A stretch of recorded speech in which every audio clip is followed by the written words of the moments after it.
I'll be honest with you. I'm not really sure what to say. And that had me laboring all Labor Day weekend. How can it be hard to discuss why the murder of 6 Israeli and American hostages matters? 6 young people stolen from the Nova Music Festival by Hamas on October 7th. Then, just as the IDF was close to rescuing them after almost a year of searching, they were reportedly executed. And now I'm left with nothing but questions. But there are questions we all have to answer. The first one is, why don't these faces unify us? At least here at home. Carmel Gat, Eden Yerushalmi, Alexander Lobanov, Almog Sarusi, Master Sergeant Ori Danino. Young people that could have been part of the solution lost to the problem. And there is one face we know more about, Hersh Goldberg Poland, 23-year-old Israeli-American taken and now murdered along with the others. His smiley Punim has been the poster for the hostage crisis. I remember it when I first saw it all over his parents' house in Tel Aviv just after October 7th. When I was blown away by John and Rachel's love and commitment. Their hope and mine was that telling their story would help more connect to what is so wrong here, to what matters. Now I have to wonder, did I help anything at all? I wonder in part because of how this news has been received. First, why are all these lost souls merely called deaths? So many media accounts put it this way. Did they die in an accidental crash or from cancer in that tunnel? No, Hersh and the others were assassinated. Targeted murders performed by terrorists to remind that they want no one saved from them. A reaction was sent to me by a friend of Hersh's family, and they asked some hard questions. Listen to this. Before he was murdered by Hamas in those final moments, was he aware of his parents' anguished pleas, quite possibly at the same moment, broadcasting at the Gaza border another chilling plea for him to just survive? Did you hear Hersh's mother last Thursday? Hersh! Hersh! It's Mama. I love you. Stay strong. Survive. Was he able to hear that? Was he able to hear the footsteps of the battle-hardened Israeli soldiers who were finally closing in after almost a year of trying to save him? You can feel how you want about the Middle East. It's one of the longest-running conflicts in history. It's going nowhere. But Hamas will never be remembered as freedom fighters in any context except one. For them to be free, to carry out Iran's extreme Islamist wishes. They want Gazans free? Yeah. Only to follow their caveman ways or die. And for Jews to die no matter what, and for us to die as well. Here at home, some on campus and online boost the cause of terrorists who would gladly kill them. And no, Hamas wouldn't just torture those who identify with oppressed minorities, such as LGBTQ+. But all of the same people who paint their symbols and repeat their propaganda. Hamas and the other proxies of the poison regime in Iran want us all dead, period. What else do you need to see? They celebrated the evil murder of a young woman by releasing a video of Eden spouting propaganda. Why? Because they want you to know that her value was only as an echo of their animus. That is how they want her remembered. And too many here seem to agree. This idea that the real victims are elsewhere, in Gaza, and shame on us for giving all this attention to Hersh and the others who had it coming. That idea has to be heard to be appreciated for its depravity. Listen to this anti-Israel protester in Manhattan caught on tape talking about Hersh Goldberg. Was executed yesterday by terrorists. Are you okay? He deserved it? Sure. Why is that? What business does he have? What business did he have at a music festival dancing with his friends?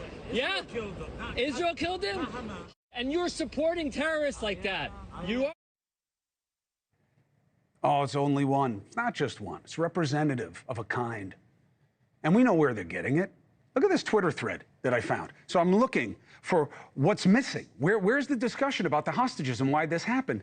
So the only discussion on the thread, hostage murders, wasn't trending for its own importance. The theme was a headline that said, Israel did something bad. These are just nasty tweets. Get those off the screen. This was the headline in a discussion about the hostages being murdered. Where does this poisonous pursuit of parity end? Look, I get opposing the violence, the degree of death caused by Israel's retaliation, the occupation, the settlements, the lack of aid and media access. To want people in Gaza to be free and safe and determine their own fate. I'm here for all of it and present those arguments on the regular. But none of those desires will be met with Hamas terrorists in control. And no state would do much differently than Israel is right now if they shared a border with an organization pledged to their destruction. What I do not get is people saying, who cares about 6 versus 40,000 Gazans? This relativism, again, is poison. All 6 were stolen, were innocent.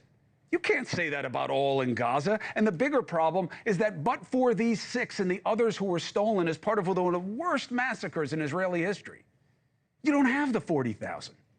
Yes, there was trouble before October 7. Yes, that trouble has a degree of Israeli culpability. But this current violence is the consequence of one day and the actions of one group.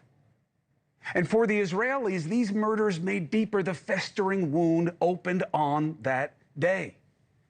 I get protests of Netanyahu and those arguing he could have taken a deal that was rumored to potentially bring hostages home. Whether or not it was the right deal, these murders are an indictment of Bibi's decisions and desires.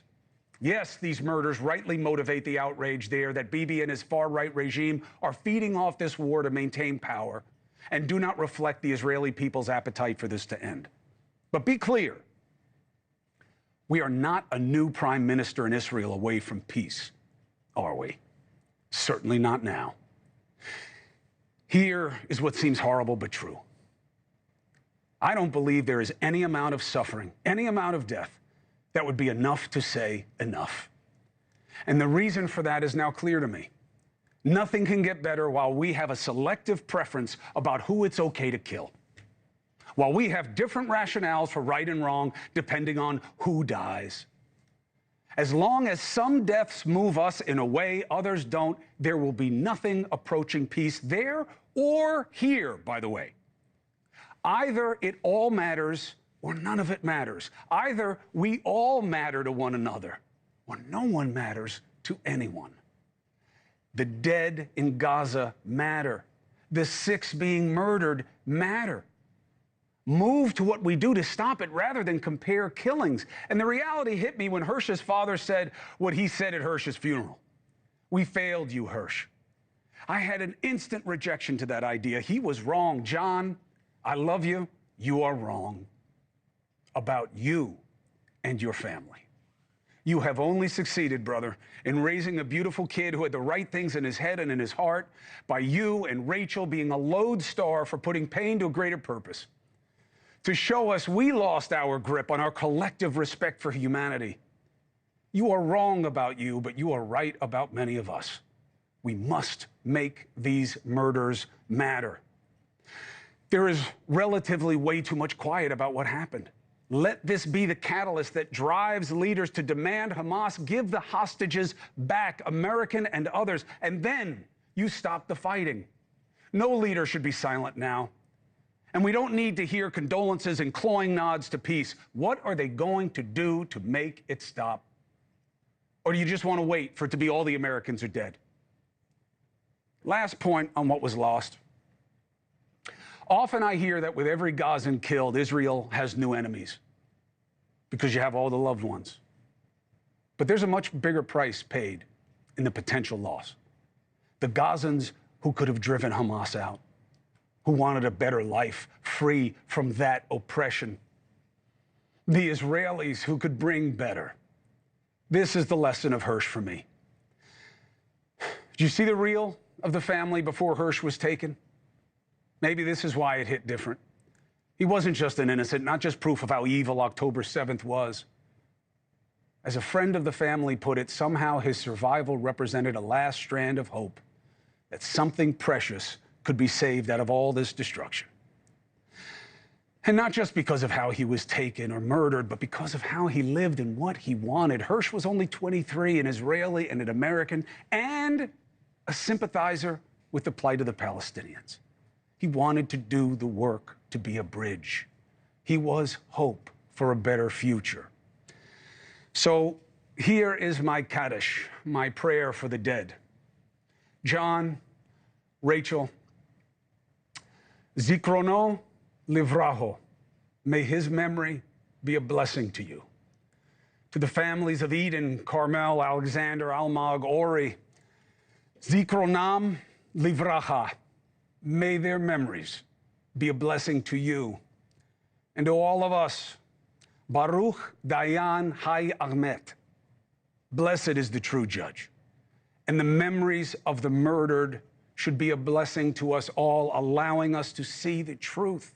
They matter because all matter. Will you see what is happening all around us for what it is and for what must stop? You have to answer this question for yourself. Did any hope of ever getting to a better place die with Hersh and those lost souls in that tunnel?